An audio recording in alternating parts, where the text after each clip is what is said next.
बच्चों यह एक्सरसाइज 3.3 का क्वेश्चन नंबर 6 और इस वीडियो में मैं इसके सेकंड पार्ट को सॉल्व करूंगा बच्चों, क्योंकि इसके फर्स्ट पार्ट को मैंने इसे पिछले वाले वीडियो में सॉल्व कर चुका हूं बच्चों। तो सेकंड पार्ट को कैसे सॉल्व करना है बच्चों, आइए देखते हैं। तो यहाँ पर ए मैट्रिक्स दिया है और क्वेश्चन कहता है कि वेरीफाई दैट कि ए के ट्रांसपोज इनटू ए जो है वो आपका आइडेंटिटी मैट्रिक्स आएगा। तो कैसे सॉल्व करेंगे बच्चों, आइए देखते हैं।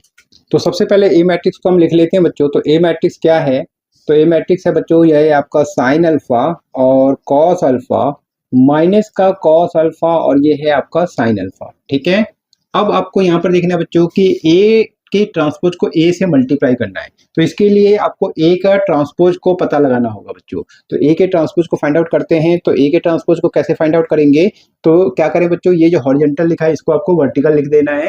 तो लिखते हैं ताकि हमारे पास ए ट्रांसपोज आ जाए बच्चों। तो क्या करें, तो साइन अल्फा और इसको मैंने कैसे लिख दिया, कॉस अल्फा। तो ये हॉरिजॉन्टल में था, वर्टिकल लिख दिया, मतलब रो वाइज था तो मैंने इसको कॉलम वाइज लिख दिया। अब ये भी रो वाइज दिखाई दे रहा है तो इसको आपको वर्टिकल मतलब कॉलम वाइज लिख लेना है बच्चों। तो माइनस का कॉस अल्फा और ये आपका हो गया साइन अल्फा। ठीक है, अब ये हमारे पास ए ट्रांसपोज आ गया बच्चों और ए आ गया। अब ए के ट्रांसपोज को ए से क्या करना है, मल्टीप्लाई करना है। तो मल्टीप्लाई करते हैं बच्चों। तो आपको लिखना है देयरफॉर ए ट्रांसपोज इनटू ए।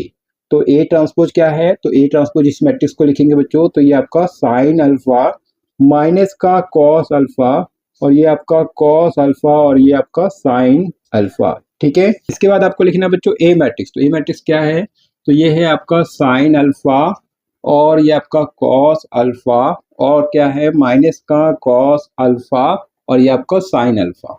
इसके बाद इन दोनों मैट्रिक्स को मल्टीप्लाई करेंगे बच्चों। तो मल्टीप्लाई कैसे करेंगे, तो आपको ये फर्स्ट रो लेना है और इसका फर्स्ट कॉलम और कॉरेस्पॉन्डिंग मल्टीप्लाई करना है बच्चों। तो क्या करें, तो साइन अल्फा का मल्टीप्लाई साइन अल्फा से, तो ये आपका हो जाएगा साइन स्क्वायर अल्फा।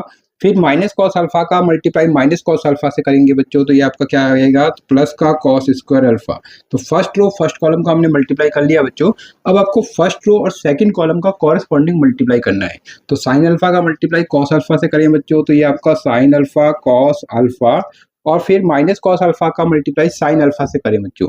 तो क्या होगा, माइनस का कॉस अल्फा साइन अल्फा आएगा, लेकिन मैं इसमें पहले साइन अल्फा को लिख लेता हूँ, साइन अल्फा कॉस अल्फा। ठीक है, y का मल्टीप्लाई x से करें बच्चों। तो क्या आएगा वाई एक्स, लेकिन मैं इसको ऑर्डर में लिखूंगा, मतलब एक्स वाई लिखूंगा। ठीक है, तो इसी तरीके से यहाँ पर किया मैंने कॉस अल्फा का मल्टीप्लाई साइन अल्फा से। तो कॉस अल्फा साइन अल्फा आएगा, लेकिन ऑर्डर में लिखूंगा, मतलब साइन अल्फा को पहले लिखूंगा और कॉस अल्फा को बाद में। तो minus sine alpha cos alpha. ठीक है, अब आपको क्या करना है, इस सेकंड रो को लेना है और इसके फर्स्ट कॉलम को और कॉरेस्पॉन्डिंग मल्टीप्लाई करना है। तो कॉस अल्फा का मल्टीप्लाई साइन अल्फा से करेंगे बच्चों। तो क्या आएगा जरा देखें, तो क्या आएगा कॉस अल्फा साइन अल्फा, लेकिन मैं इसको ऑर्डर में लिखूंगा। तो साइन अल्फा पहले लिखूंगा और कॉस अल्फा, फिर साइन अल्फा का मल्टीप्लाई कॉस अल्फा से, तो माइनस का क्या होगा साइन अल्फा और ये आपका कॉस अल्फा। ठीक है, तो सेकंड रो और फर्स्ट कॉलम का मल्टीप्लाई हो चुका है। अब सेकंड रो और सेकंड कॉलम का कॉरेस्पॉन्डिंग मल्टीप्लाई करना है। तो कॉस अल्फा का मल्टीप्लाई कॉस अल्फा से करते हैं बच्चों। तो ये आपका हो जाएगा कॉस स्क्वायर अल्फा। फिर साइन अल्फा का मल्टीप्लाई साइन अल्फा से करेंगे बच्चों। तो ये आपका क्या होगा, प्लस का साइन स्क्वायर अल्फा। ठीक है, अब क्या होगा बच्चों, तो आपको पता होना चाहिए कि sine square theta plus cos square theta किसके इक्वल होता है, 1। तो इसी तरीके से sine square alpha plus cos square alpha किसके इक्वल होगा, 1 के इक्वल होगा। अब sine alpha cos alpha minus sine alpha cos alpha, तो ये दोनों सेम सेम है, प्लस माइनस, तो क्या होगा कैंसिल हो जाएगा। यहाँ पर भी देखें बच्चों, sine alpha cos alpha minus sine alpha cos alpha, तो प्लस और माइनस में है तो ये कैंसिल हो जाएगा। ठीक है, तो यहाँ पर क्या लिखेंगे बच्चों, तो यहाँ पर लिखना है 0, यहाँ पर भी आपको लिखना है 0 और cos square alpha plus sine square alpha. तो यहाँ पर हमने 1 किया था, तो यहाँ पर भी क्या होगा, ये 1 के इक्वल हो जाएगा। और साथ में आप एक को यहाँ पर मेंशन कर देना बच्चों, क्या कि sine square theta plus cos square theta किसके इक्वल होता है, 1 के इक्वल होता है। ये बात आप यहाँ पर मेंशन कर दीजिए बच्चों। इसके बाद आप पीछे देखें बच्चों, तो ये जो दिखाई दे रहा है ये आपको आइडेंटिटी मैट्रिक्स दिखाई दे रहा होगा। ठीक है, तो ये क्या है, ये आइडेंटिटी मैट्रिक्स है, तो आपको लिख देना है इसकी जगह आई।